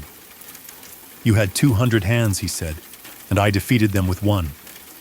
Let Sicily, with her 3 sharp promontories, her steep hills and winding coasts, receive you whole and bury you deep. Let her hold your 100 heads in dust and silence. Still," he said, "because of your pride, because you dared to attack Olympus, because you thought you could overthrow the heavens, I will build for you a tomb, not where your body lies, for your body is crushed beneath the earth, but an empty cenotaph. And on that tomb will be written the words that will tell your story to the ages. Here lies Typhoeus, son of Gaia, who once tried to touch the stars with stones and was burned by the fire of heaven. A monument not of stone but of shame. For Typhoeus' story is not only one of rage and destruction, but one of defeat. Yet still, even in defeat, he burns. Aetna, the great mountain under which he lies, is not still. Her rocks are alight. Her core is a cauldron, a place of boiling fire, of smoke and flame that never dies, because Typhoeus, from his bed beneath, feeds the fire with every breath, every roar, every heaving cry that escapes his massive chest. There came another time when Olympus, another giant, dared to challenge even Typhoeus' prison. He lifted the waters, unleashing floods to cover Sicily, to drown the fire, to wash away the mountain and free the beast beneath. The waters surged, crashing against the boiling slopes of the mountain, filling the caves, flooding the burning heart of Etna. But the fire held firm, the rock burned still, the prison did not break. Typhoeus remained below, furious and defeated, his heat rising through the cracks in the earth. His story told not through words, but through the fire in the sky and the trembling in the ground. The land above may seem quiet at times, calm and full of life, with people walking its streets, tending to their fields, building homes in the shadow of the mountain. But always, always, the fire reminds them. A hiss from a vent, a tremble beneath their feet, a distant glow on the horizon. These are the signs that Typhoeus is still alive. His rage is not gone. His punishment is not forgotten. Every burst of flame is a scream. Every column of smoke is a warning. This is the story of Typhoeus, son of the earth, challenger of the skies, now buried in stone. His tale is carved not only in myth, but in the land itself.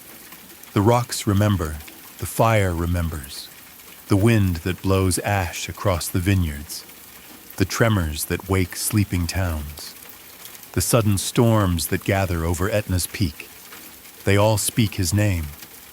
He is not just a figure of the past. He is part of the land, part of the sky, part of the earth's breath. He is the fire beneath the soil, the heat that never cools, the reminder that even the mightiest can fall, but that some fires never go out. Even in chains, even beneath mountains, even drowned in sea and buried in earth, Typhoeus is not gone. He is there, always there, waiting, burning, breathing, beneath the weight of the world. Typhoeus, that monstrous force born of the earth, whose 100 serpent heads carved shadows across the lands, found himself not only crushed beneath the volcanic might of Sicily, but also drawn into ancient stories of Egypt, where he became intertwined with the god Set. In those tales told by Herodotus and woven into local lore, Set was the fearsome divine hunter, brother of Osiris, who pursued and slew his own kin, casting a long shadow over the land of the Nile.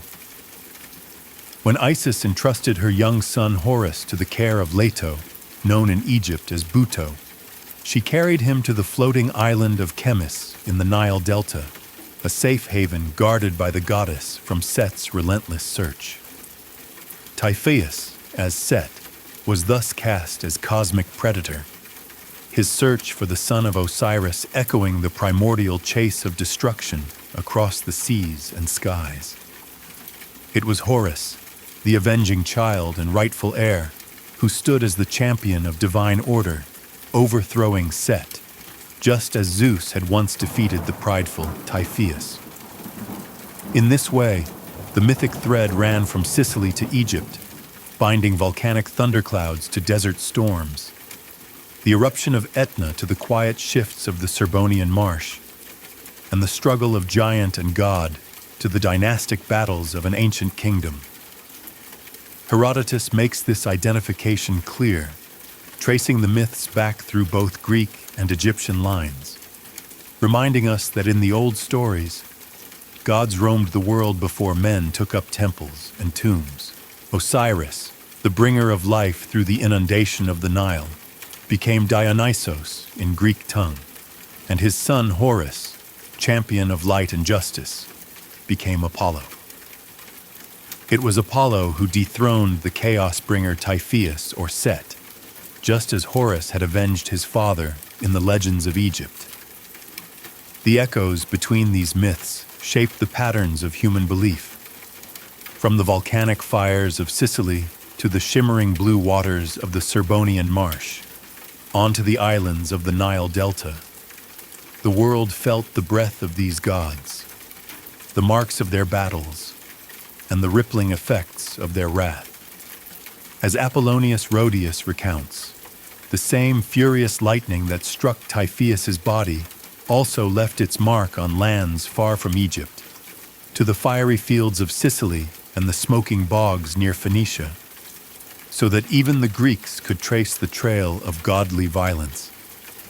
That path led to Aegyptos, crossing borders and marshes, stone and sea, where Typho had once been hidden and ancient powers lay deep beneath.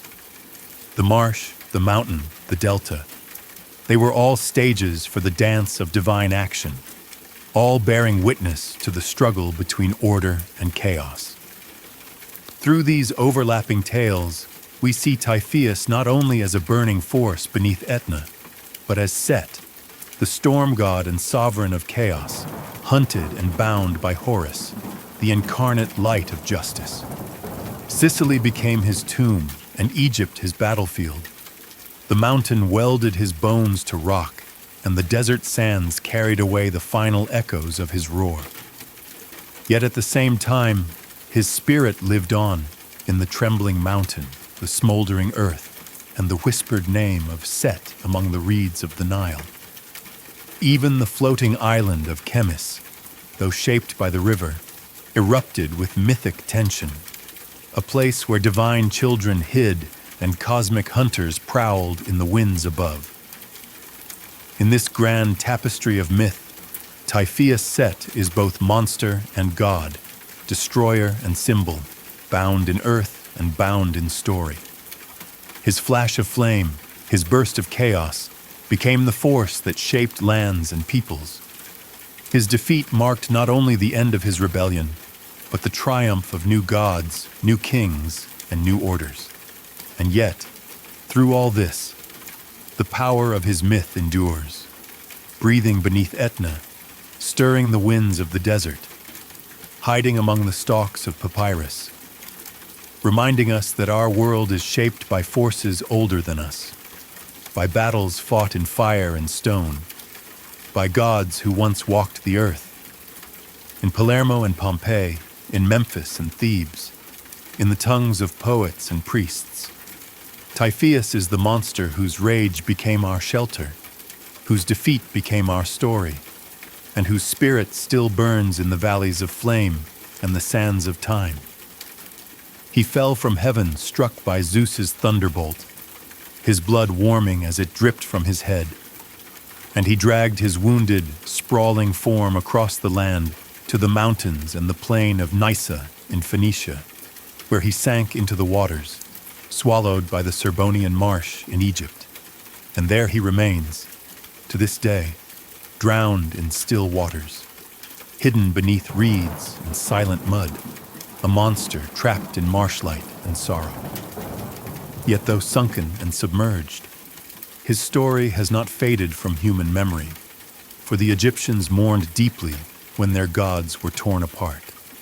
As when the divine Osiris, whom some said was Dionysus in Greek speech, was dismembered by the dread demon Typhon, the same chaotic force now buried beneath the marsh, and they kept the pain of that loss alive in their hearts and traditions long after, remembering every torn limb, every silent scream, every drop of blood that fell in the dark, until the meanings of myth and memory blended, and no one could tell where mourning ended and worship began.